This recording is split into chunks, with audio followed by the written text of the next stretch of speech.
Page 107. Gift. Once I'm in my spot, I don't have to do a thing because Ivan and Ruby always know when I am there. Gorillas and elephants have great schnauzers too. Also, I pride myself on staying extra fragrant. It's a gift. Ivan. Ivan gets to me first. Bob! He knuckle walks up the hill. Knuckle runs, actually. He looks as glad to see me as I am to see him.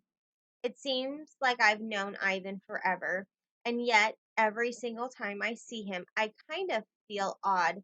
He's so powerful, so huge, like this magnificent silver mountain that just happens to be my best buddy. Hi, Ivan, Julia calls, waving. He cocks his head and makes a soft belch, which is gorilla for I'm happy. Maya calls out to Julia from the door to the gorilla's inner space. Maya's a zoologist, which is a hoity-toity way of saying she has a thing for animals. It was Maya and a lot of other folks, good folks, who helped get Ivan and the rest of the mall animals moved to a better place. Julia unhooks my string and gives me a stern look. No funny business, you, she says, and then kisses me on my head and stay out of sight. Ivan slides up as close to the stone wall as he can get. I was worried you wouldn't come today, he says, weather and all. Another hurricane, I say. It's freaking everyone out. Above me, magnolia branches sway, leaves rustle and shiver. Even the trees seem uneasy. What's new? Ivan asks. He lies back on the grass and wiggles contentedly, scratching an itch, no doubt. Not much. Had a weird dream last night. I paused. You were in it, and me and Ruby and Stella too. Ivan gazed at the darkening sky. Stella, he says. Now, there was a great friend. Classiest elephant you'll ever hope to meet. The best, I agree. I miss the old gal. We fall silent. All good with you? I ask after a moment. No point in dwelling on sad stuff or bad dreams. Kenny's getting on my nerves a bit. Ivan, do this. Ivan, do that. But she means well. Kiani's is Ivan's lady friend. Girlfriend? I've never been sure what they call it in Gorilla. Kenyani doesn't really approve of me. She thinks I'm a bad influence on Ivan. I like to think she's right.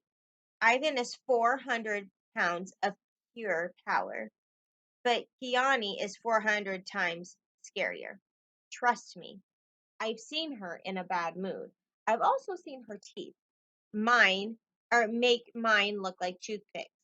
Ivan and Kiani don't have kids, but there are a bunch of baby and juvenile gorillas hanging around. They call him Uncle Ivan, and he puts up with their antics. Ivan's always been a good sport. If I had a gorilla toddler hanging off of me, I'd be tempted to use my toothpick teeth. Marriage. Ivan and Kiani are a lot like George and Sarah as far as I can tell. They grumble, they cuddle. They help each other, they tease each other. Sometimes it looks pretty nice, still and all. When I smell love, I almost always smell worry. Seems like they've tangled together so tightly they'll never unravel. There's a reason I avoid all that mushy stuff. One big difference I have noticed between the two couples, Ivan and Kiani, enjoy eating bugs off each other. George and Sarah, not so much. Tiny but tough. Ivan always seems like nothing scares him, not even Kiani, who scares the heck out of me. On the outside, I suppose that's how I look too. Tiny but tough. But inside, well, sometimes, no matter how hard I try, I can't find the guy to save my life. It's like he's cowering in some corner of my heart. I hate it when that happens. I hate that I'm not the guy my friends think I am, the guy the world expects. I keep waiting for things to go bad on me, worrying that my nice, tidy little dog face will blow up in my face. I think George is a worrier too. He'll get up in the middle of the night and head to the kitchen sometimes, with his slippers scuffling on the wooden floor. I always hear him and always join him. When he opens the fridge, the light spills out like maple syrup on a hot pancake. Wonderful scents drift my way. Leftover meatloaf, stinky cheese, expired yogurt that someone might as well eat, and it seems like the dog is the safest bet. The smells re- the smells rain around me, and yeah, my tongue starts hanging out, and I nudge George PJ'd legs. You can't sleep either, huh? He'll say, or maybe I can't tell if you have insomnia or a very acute sense of smell. Both, actually. I wait. He usually makes himself a PB&J with banana, which is good with me because the crusts are always really are where you get really the fun chew factor going.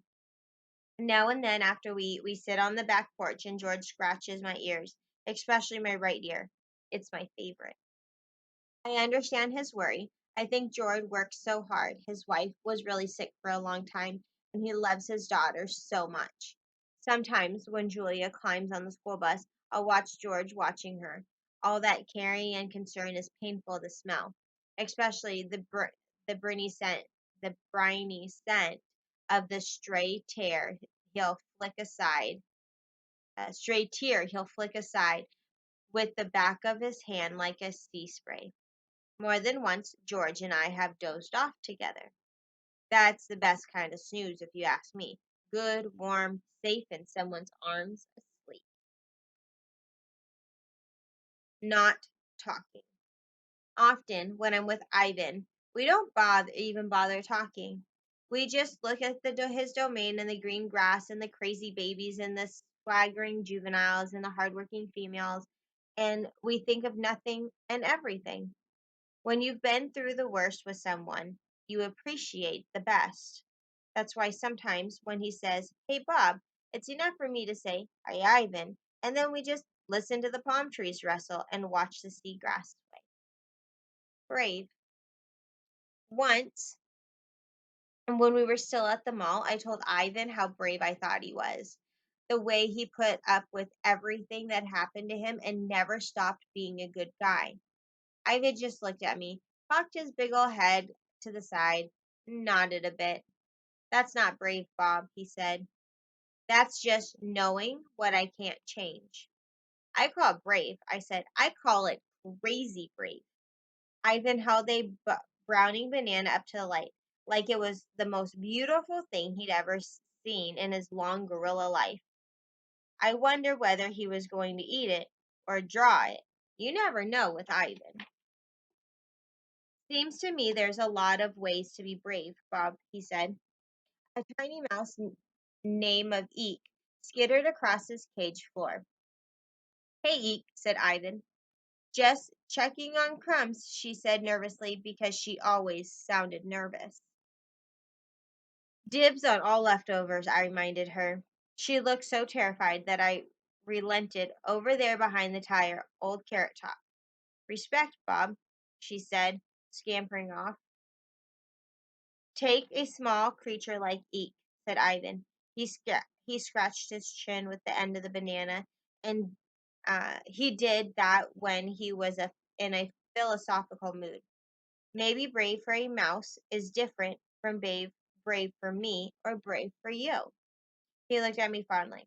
"You're the bravest dog I know, pal." "I ain't brave. I chew on my tail, avoiding his gaze."